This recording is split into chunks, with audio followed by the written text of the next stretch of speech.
A new era has dawned for WWE. This is far bigger than a new stage designed for SmackDown or a new Post Malone song to open Raw or a general manager for NXT. Nah. WWE is off the market and now cohabiting with UFC under the roof of TKO Holdings Group.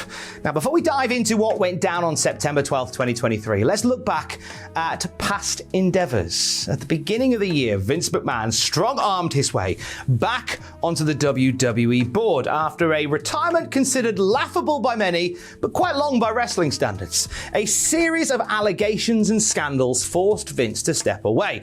But despite investigations into his trespasses that are still ongoing, he played his trump card and got his seat back. He'd returned for one reason: to put a for sale sign above WWE and invite captains of industry, billionaires and entrepreneurs to pop round and kick the tires at Titan Towers.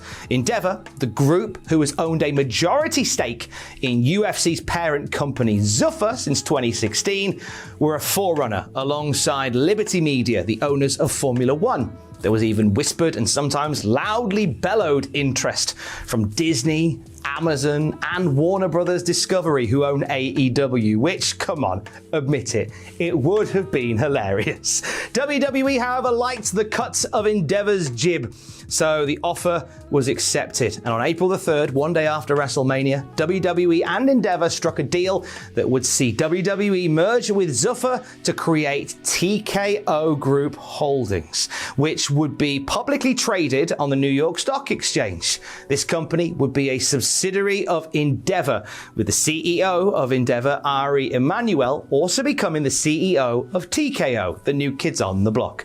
Throughout the year, the deal has been scrutinized and finalized, which led to WWE instigating a hiring freeze, not wishing to sign any new long-term deals until the sale had been metaphorically put through the till. Behind the scenes at WWE, there was a sense of what some reporters described as doom and gloom. Not so much from the roster. I mean, they had a blinder of a year. Record-smashing shows like Backlash in Puerto Rico and Money in the Bank in London, to name but two. But more so from the staff at WWE's base of operations, 1241 East Main Street, Stamford, Connecticut. Travel departments, accounting departments, other office roles are under threat, as by the very nature of a merger like this, all these roles are duplicated. PW Insider report that many in the offices of WWE have been quietly looking for new work since the announcement, aware that layoffs in their many departments could be in the immediate future. WWE employees were sent a letter promising to communicate with staff throughout the transition, and they plan to preserve the special culture that WWE has cultivated. The night before WWE and UFC took over Wall Street, NWO style, we had a historic episode of Monday Night Raw. Now, I'm not saying that the return of Nia Jax was an event that will live in infamy, but rather the fact that it was the final piece of WWE programming overseen and exclusively directed by the McMahon family. Now, whilst Vinnie Mac will remain on the creative attack, which we'll talk about in a little bit, the greater direction of his baby will be steered by a larger board of directors, which makes this past Monday's Raw his last that was him completely in the driving seat, riding solo. With Triple H there as well, I guess. Come Tuesday morning, and the New York Stock Exchange is given a bombastic sports entertainment style makeover. Remember when WWF started trading on the stock market in 2000 and they had a wrestling ring in the middle of Wall Street? We're nearly like that.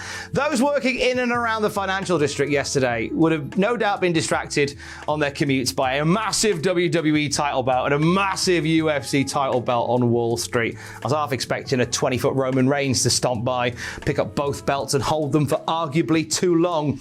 That's not the only title belt that we see. Vince McMahon, as the show gets underway, presents TKO CEO Ari Emmanuel with the TKO Championship of the World. Lovely piece of gold, that, and yes, it does indeed look like a Global Force Wrestling title belt. Cheers, mate. Jeff Jarrett's crying. Ari proceeds to wear the belt over his shoulder for most of the morning, like a fan with a replica belt at a house show.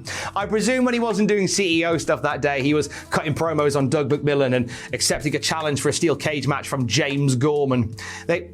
Who? They're CEOs of Walmart and Morgan Stanley. the CEOs, and they have a CEO, but I thought it was funny. The assembled TKO family gathered to ring the bell at the New York Stock Exchange, a time-honored tradition to signal the beginning or the ending of a day's trading on Wall Street. Obviously, these days, trading can be done anywhere around the world on a smart device, so this is more of a symbolic gesture, but still considered a great honor in the business world to get the day's trading underway, even metaphorically. So that honor yesterday went to Ari Emmanuel and co. And as they did ring said bell, a wrestling-style chant of TKO, TKO rang out from the gathered shareholders on the Wall Street floor. I was expecting them to start fighting or someone to do a 619 off the top. Represented at the ringing of the bell, we had Ari and his title belt, fresh from a TKO title defense against Andy Jassy.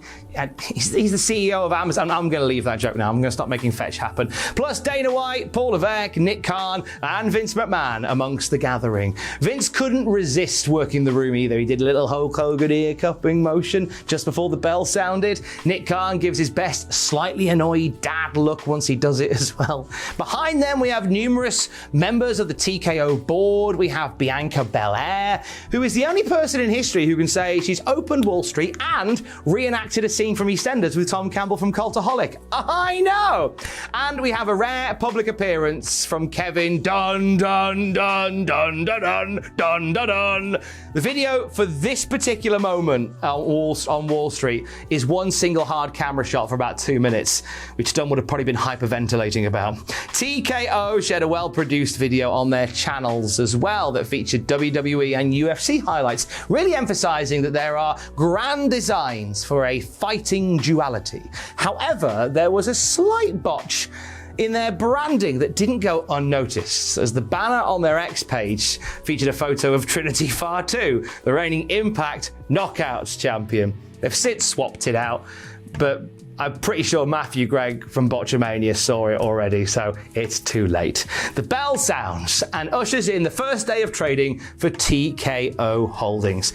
The deal is closed and a new era dawns. However, even on a business-led day like today, CM Punk's name is brought up. Mark Ramonti of ESPN spoke to Nick Khan about the merger and slipped in a question about CM Punk as he did, and a possible WWE return. Nick Khan replied, "We only have respect for Phil. We appreciate his run here. We appreciate what he did and tried to do with the UFC. Not many people can actually get in there and do what he did. We have respect for Phil. We wish him nothing but the best." It's not a no, Nick. That's not a no.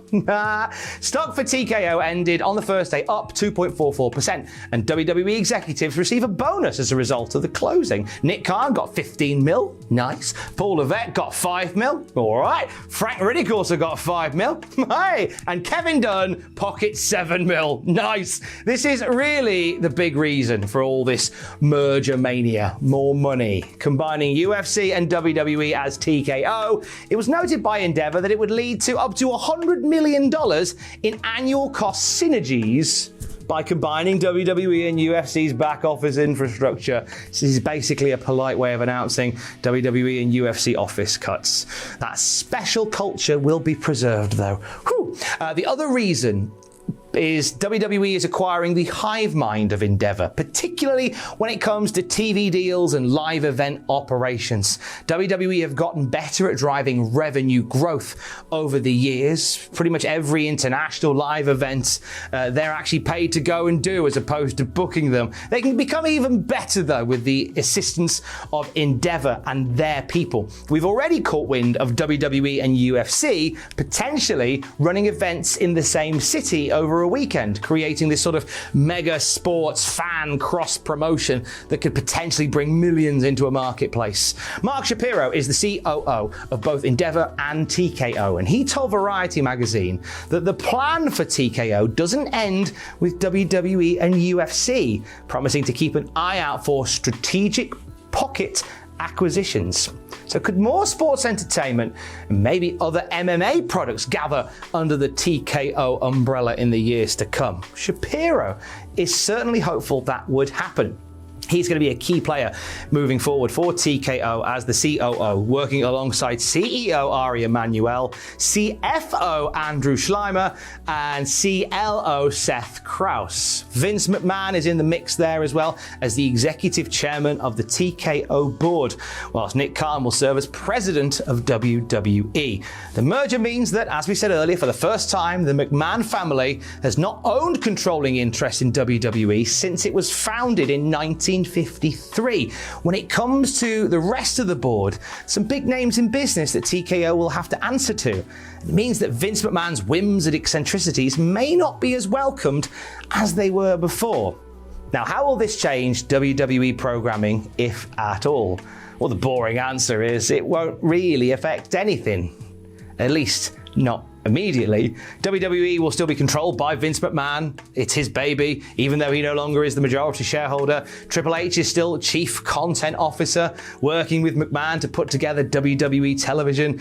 Whilst office changes are expected, the front of camera will see more people possibly. The 2023 hiring freeze is over, and we're going to see some new names enter the WWE ring, as well as some old names like Nia Jax, who we've already seen, the Authors of Pain, maybe CM Punk.